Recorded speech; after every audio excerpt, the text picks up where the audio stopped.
வணக்கம். நம்மளுடைய கடந்த வீடியோவில் நம்ம லீச்சோடைய circulatory system, respiratory system, excretory system, கழிவு நீக்க மண்டலம் இதெல்லாம் நம்ம வந்து பார்த்தோம். இப்போ நம்ம லீச்சோட ரீப்ரொடக்டிவ் சிஸ்டம் வந்து பார்க்க போகிறோம்.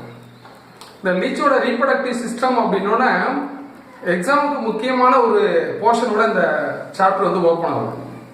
ஏன்னா இந்த லீச்சோட உடம்புல பார்த்தீங்கன்னா மேல் and female reproductive organ present ஆகும். தட் இஸ் கால்டு ஹெர்மோ ப்ராடக்ட் அப்படின்னு சொல்லுவோம். என்ன சொல்லுவோம்? ஹெர்மோ ப்ராடக்ட். எக்ஸாமுக்கு தேவை, நோட் பண்ணிங்க பாருங்க. நான் அதை தான் ஃபர்ஸ்ட் எடுத்து நோட் பண்ணியிருக்கேன் பாருங்க, ஹெர்மோ ப்ராடக்ட். இப்போ ஹெர்மோ ப்ராடக்ட் அப்படின்னா என்னன்னா both male and female reproductive organ present in the same animal. ஒரே அனிமல்ல male and female reproductive organ இருந்துச்சுன்னா that animal consider as a hermaphrodite. எக்ஸாமுக்கு ரொம்ப முக்கியம், நோட் பண்ணி வச்சுக்கோங்க. அடுத்து பாருங்க, இப்போ என்ன சொன்னேன், ஒரே அனிமல்ல மேல் ஆர்கன் இருக்கு, ஃபீமேல் ஆர்கன் இருக்கு. இப்போ மேல் ரீப்ரொடக்டிவ் சிஸ்டத்தை ஃபர்ஸ்ட் நம்ம பார்க்க போறோம். எப்படி இருக்குன்னு கொஞ்சம் சம்மா டிஃபிகல்ட்டா இருக்கும் ஃபீமேலோட கம்பேர் பண்றப்போ. கொஞ்சம் கவனிச்சுக்கிடுங்க, நான் உங்களுக்கு ஈஸியா சொல்லி கொடுத்துறேன். பாக்குறீங்களா? இப்போ பாருங்க, 11 pairs ஆஃப் டெஸ்டிஸ். எத்தனை பேர் ஆஃப் டெஸ்டிஸ் இருக்கு? 11 pairs. மறக்க கூடாது. அப்ப 11 pairsனா நம்ம லாஜிக் படி எத்தனை டெஸ்டிஸ்? அது 22 டெஸ்டிஸ். எப்படி அரேஞ்ச் ஆயிருக்கு? 11 pairs அரேஞ்ச் ஆயிருக்கு. அப்ப எந்த செக்மெண்ட்ல இருந்து பார்க்கணும்? 12th செக்மெண்ட்ல இருந்து 22 வரைக்கும் பாருங்க. 2லயே முடியுங்க, லாஜிக்கா வச்சுக்கலாம். மொத்தமா எத்தனை டெஸ்டிஸ் இருக்கு? 22 டெஸ்டிஸ். எத்தனை பேர் அப்படின்னா 11 பேர். எந்த செக்மெண்ட்ல இருந்து எந்த செக்மெண்ட்? 12ல இருந்து 22 செக்மெண்ட் வரைக்கும் இருக்கு. இந்த ஒரு செக்மெண்ட்லயும் ஒரு பை இருக்கும், சாக் லைக் ஸ்ட்ரக்சர். ஸ்பெரிக்கல் உருண்டைய பை மாதிரி இருக்கும். Spherical sac like structure is called testis sac. புரியுதுங்களா? விந்து பை, டெஸ்டிஸ் சாக் அது வந்து இருக்கும். இந்த டெஸ்டிஸ் சாக் என்ன பண்ணும் அப்படின்னா அதுல இருந்து சின்னதா ஒரு டியூப் வரும். the tube is called vas efferents. புரியுதா இல்லையா? எத்தனை இருக்கு? 11 பேர் இருக்கு. 11 pairs ஆஃப் டெஸ்டிஸ் இருக்கு. இந்த டெஸ்டிஸோட ஸ்ட்ரக்சர் பார்த்தா எப்படி இருக்கு? ஸ்பெரிக்கலா சாக்கா இருக்கு. that is called testis sac. அதுல இருந்து சின்னதா ஒரு டியூப் வருது. அந்த டியூபுக்கு என்ன பேரு? vas efferents. இந்த vas efferents வந்து கொஞ்சம் வளையுது, கன்வொல்யூட்டட் அப்படின்னா வளையுது. வளைஞ்சு என்ன மாறுது? எபிடி டைமிஸா மாறுது. எபிடி டைமிஸ் அப்படிங்கிற ஒரு ஸ்ட்ரக்சரா மாறுது. அந்த ஸ்ட்ரக்சருக்கு இன்னொரு பேர் என்ன அப்படின்னா ஸ்பெர்ம் வெசிக்கிள். எபிடி டைமஸ்க்கு என்ன இன்னொரு பேர்? Sperm vesicle. ஏன்னா அங்க என்ன ஸ்டோர் ஆகும்? ஸ்பெர்ம் வந்து ஸ்டோர் ஆயிடும். பாருங்க, ஸ்பெர்ம் ஸ்டோர் ஆயிடும். சரி, அடுத்து பாருங்க, இந்த எபிடைடிஸ்மஸ் என்ன பண்ணுது அப்படின்னா இஜாகுலேட்டரி டக்டா மாறுது. எபிடைடிஸ்மஸ் வந்து இஜாகுலேஷன் உந்தி தள்ளுதுன்னு அர்த்தம். ஸ்பெர்ம் வெளியில தள்ளி ஒரு டியூப் இஜாகுலேட்டரி டக்டா மாறுது. இந்த இஜாகுலேட்டரி டக்ட் ஓட ரெண்டு சைடுலயும், இஜாகுலேட்டரி டக்டோட ரெண்டு சைடுலயும் ஒரு ஸ்ட்ரக்சர் இருக்கு. அந்த ஸ்ட்ரக்சருக்கு என்ன பேர் அப்படின்னா ஜெனிட்டல் ஏட்ரியம். இந்த புரியுதா உங்களுக்கு என்ன சொல்றேன்? எபிடிஸ்மஸ் அதுக்கு இன்னொரு பேர் என்ன? Sperm vesicle. இந்த ஸ்பெர்ம் வெசிக்கிள் கொஞ்சம் நீட்டமா வளர்ந்து வெளியில போகுது. அதுக்கு என்ன பேரு? Ejaculatory duct. இந்த இஜாகுலேட்டரி டக்ட்டுக்கு ரெண்டு பக்கமும் ஒரு ஸ்ட்ரக்சர் இருக்கு. the structure is called genital atrium. என்ன பேரு? Genital atrium. அப்போ அந்த ஜெனிட்டல் ஏட்ரியத்துல ரெண்டு ஸ்ட்ரக்சர் இருக்கு, 2 regions அப்படின்னு சொல்லுவோம். இந்த ஜெனிட்டல்ல எத்தனை ரீஜன் இருக்கு? 2 regions.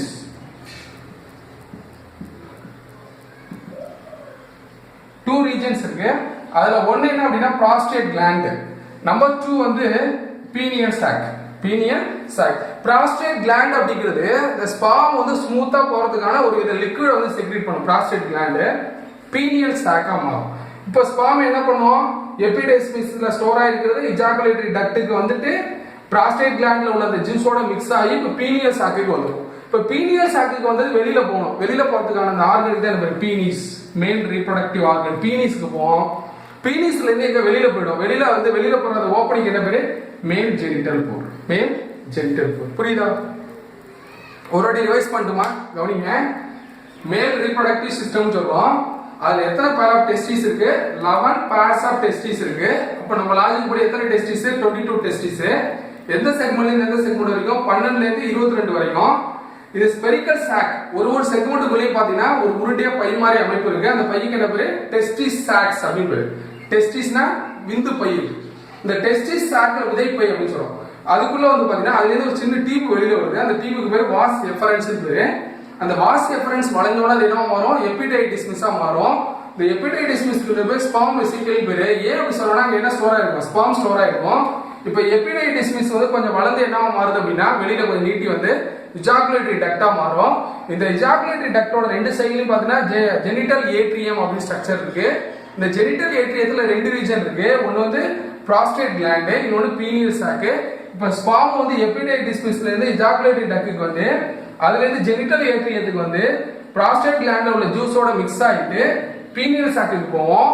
pineal sac ல இருந்து பெனிஸ்க்கு போவோம். பெனிஸ்ல இருந்து வெளியில போறது ஓபனிங் என்ன பேரு மேல் ஜெனிட்டல் போர். இது எங்க இருக்கும் 10th செக்மெண்ட்ல இருக்கும். ஞாபகம் இருக்கா உங்களுக்கு 10th செக்மெண்ட்ல வென்ட்ரல் சைடுல செகண்ட் அண்ட் தேர்ட் கேங்ல செகண்ட் அண்ட் தேர்ட் ரிங்ல வந்து இருக்கும். Third ring or annual line சொல்லுவோம். அதுல வந்து அது இருக்கும். சரிங்களா? நெக்ஸ்ட் நம்ம ஃபீமேல் ரீப்ரொடக்டிவ் சிஸ்டம் பார்க்கலாம். இப்போ ஃபீமேல் ரீப்ரொடக்டிவ் சிஸ்டம் வந்து நம்ம பார்க்குறோம். இப்போ ஃபீமேல் ரீப்ரொடக்டிவ் சிஸ்டம் வந்து டு கம்பேர் த மேல் ரீப்ரொடக்டிவ் சிஸ்டம் லீச் அப்படி பார்த்தோம்னா ரொம்ப ஈஸியா இருக்கு. இப்போ கவனிக்கிறீங்களா, இந்த ஃபீமேல் ரீப்ரொடக்டிவ் சிஸ்டத்துல 3 பார்ட் இருக்குங்க. அதை மறக்க கூடாது. ஃபர்ஸ்ட் எடுத்தோன்னே female reproductive system of leech அப்படின்னா 3 பார்ட்ஸ். என்ன parts? Number 1 ovary, number 2 oviduct, number 3 vagina. 3 parts சொல்லுங்க பார்க்கலாம். Ovary, oviduct, vagina. இப்போ ஓவரியில இருந்து ஒரு டியூப் வெளியில வரும். அந்த டியூபுக்கு பேரு ஓவிடக்ட்.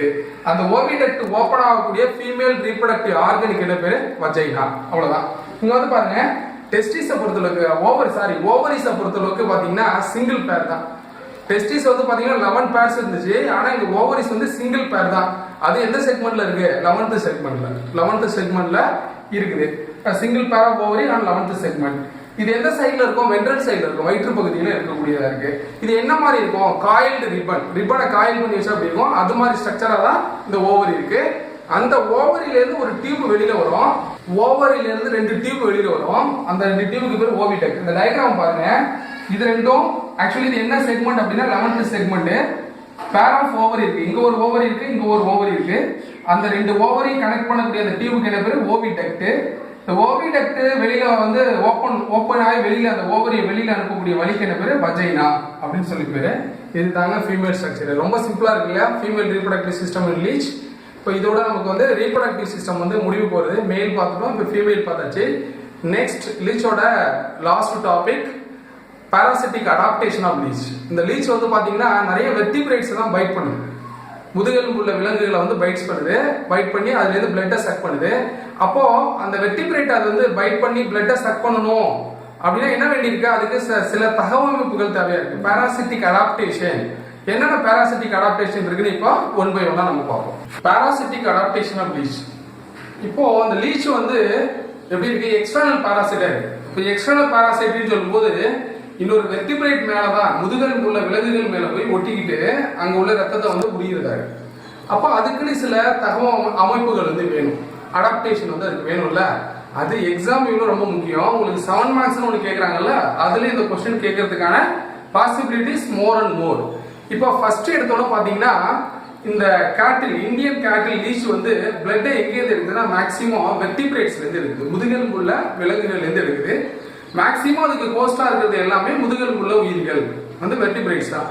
இப்போ வேற என்னென்ன சார் அடாப்டேஷன் இருக்கு? ஃபர்ஸ்ட் பாயிண்ட் வந்து பாருங்க, பிளட் சக்டு பை பாரிங்ஸ்.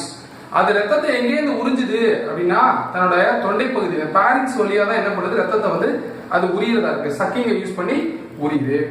அப்புறம் அந்த ஹோஸ்ட் மேல போய் ஒட்டிக்கணும். யார் ஒட்டிக்கணும்? லீச் ஒட்டிக்கணும். ஒட்டிக்கிறதுக்கு யார் ஹெல்ப் பண்றா? Both suckers. ஒன்னு ஆன்டீரியர் சக்கர் தலைப்பகுதியில் இருக்குது, இன்னொன்னு வால் பகுதியில் இருக்கக்கூடிய போஸ்டீரியர் சக்கர். 2 பேரும் தான் வந்து ஹெல்ப் பண்றாங்க. Both suckers help for the attachment of the substratum அப்படின்னு சொல்லுவோம், ஆர் ஹோஸ்ட்னு சொல்லுவோம். இப்போ பாயிண்ட் நம்பர் 3 பாருங்க, ரொம்ப அழகான பாயிண்ட். 3 என்ன 3 லீச்ல என்ன 3 இருக்கும்? Jaws are 3. அந்த 3 ஜாவ்ஸ்க்கு சென்டர்ல தான் மவுத் இருக்கு. அப்போ இதை அட்டாச் பண்ணும்போது என்ன பண்ணும் அப்படின்னா அந்த ஹோஸ்டோட ஸ்கின்ல ஒய் ஷேப்ல லீசனை உண்டு பண்ணும், காயத்தை உண்டு பண்ணும், ஊண்டை உண்டு பண்ணும். that wound created by painless manner. that is important. 3 jobs இருக்கு, கடிக்குது. 3 jobs மாதிரியே ஒய் ஷேப்ல காயத்தை உண்டாக்குது. ஆனா என்ன கிடையாது? பெயின் கிடையாது. அதான் point number 3. Point number 3 related to 3 jobs. ஞாபகம் வச்சுப்பீங்களா? then point number 4 saliva. இதையும் நீங்க ஞாபகம் வச்சுக்கலாம். சலைவால என்ன இருக்கு? ஹிருடின் அப்படின்னு ஒரு காம்பவுண்ட் இருக்கு. ஹிருடின் என்ன பண்ணும்? It is anti coagulate. ரத்தத்தை உறையாம தொடர்ந்து உறிஞ்சுறதுக்கு ஹெல்ப் பண்ணும். அப்புறம் இதுல ஒரு அனஸ்தெட்டிக் நேச்சர் இருக்கு. அதனாலதான் பெயின் என்ன பண்ண மாட்டேங்குது? ஹோஸ்டுக்கு வந்து தெரிய மாட்டேங்குது. That is point number 4. then point number 5 it is very important. Note பண்ணி வச்சுக்கோங்க. Parapodia and setae. Parapodia and setae this are kind of legs கால்கள் போல ஒரு அமைப்பு. இது டோட்டலா கிடையாது. பாரபோடியாவும் சீட்டாவும் கம்ப்ளீட்லி ஆப்சன்ட். வேற ஆப்சன்ட் சொல்றதுல இந்த இடத்துல கம்ப்ளீட்லி சேர்த்துக்கிட்டே ரொம்ப நல்லா இருக்கும். Parapodia and setae are completely absent. அடுத்து பிளட் ஸ்டோர் ஆகிற இடம் கார்ப். பிளட் ஸ்டோர் ஆகி வச்சிருக்க இடம் இது. கார்ப்ல வந்து ஸ்டோர் ஆகி வச்சிருக்க எவ்வளவு நாளைக்கு? செவரல் மந்த், பல மாதங்கள் வரைக்கும் அதை என்ன பண்ணிருக்கோம்? ஸ்டோர் பண்ணிச்சு. சார் என்ன சார் இப்படி சொல்றீங்க? ஏன் லீச் வந்து பல மாதங்கள் வரைக்கும் தன்னோட பிளட்டை வந்து ஸ்டோர் பண்ணி வைக்கணும் அப்படின்னா, there is no well developed digestive juice developing system is absent in leech. லீச்ல வந்து பாத்தீங்கன்னா செரிமானத்திற்கு தேவையான நொதியை உற்பத்தி பண்ணக்கூடிய கிளாண்டோட டெவலப்மெண்ட் எப்படி இருக்கு? டல்லா இருக்கு. புரோட்டியோலைட்டிக் என்சைம் மட்டும் தான் இருக்கு. அதனால இதுல டைஜஷன் எப்படி நடக்கும்? ஸ்டொமக்ல ரொம்ப ஸ்லோவா நடக்குது. So these are all 6 parasitic adaptation of leech. Dear beautiful kids, நம்ம நெக்ஸ்ட் கிளாஸ்ல நம்ம ரேபிட்டை பத்தி இதே மாதிரி லீச்சுக்கு எப்படி சிஸ்டமேட்டிக் பொசிஷன்ல ஆரம்பிச்சு ரீப்ரொடக்டிவ் சிஸ்டத்துல வந்து முடிச்சோமோ அதே மாதிரி நம்ம யாரை பார்க்க போறோம்? ரேபிட்டை பார்க்க போறோம். தேங்க்யூ.